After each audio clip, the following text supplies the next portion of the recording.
We often get questions from 401k participants about whether they should be contributing with pre-tax contributions or with Roth contributions to their 401k. Well, the answer to that depends on a few different factors. Welcome to this month's ASAP Finance.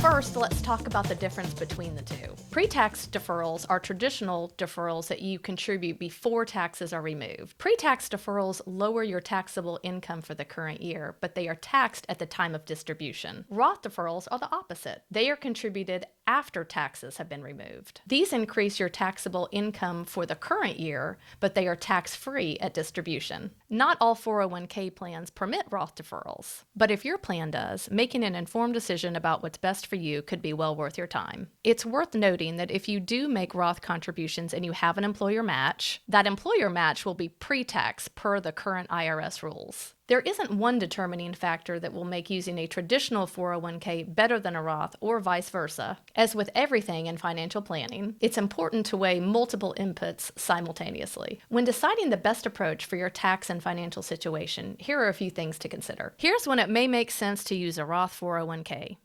You're in a lower marginal income tax bracket now than you expect to be in retirement. And let's take a quick look at the income brackets for 2023. Some tax experts say that if you're in the 24% or under tax bracket, and you're in a career path where pay raises could quickly push you to higher tax brackets, contributing to a Roth 401k makes sense. Again, this is also assuming you'll be in a higher tax bracket during retirement as well. Here are the other examples of when a Roth 401k may make sense. If Roth contributions won't reduce the amount you're saving for retirement, maxing out Roth 401k contributions reduces your take-home pay more compared to pre-tax deferrals. Your retirement savings and retirement income, such as Social Security and pension, are currently heavily weighted towards tax-deferred assets. Adding the Roth contributions to your taxable income won't cause any adverse tax implications. Here's when it may make sense to use a traditional 401k. You're currently in some of the highest marginal tax brackets, and it's unlikely you'll have the same level of taxable income in retirement. Excluding pre-tax contributions from your taxable income is an important part of your tax planning strategy. If you're a high earner and already have sizable tax diversification of your assets, perhaps from a Roth IRA, old Roth 401k, or a brokerage account. Here's a helpful chart that illustrates evaluating a Roth at different life stages.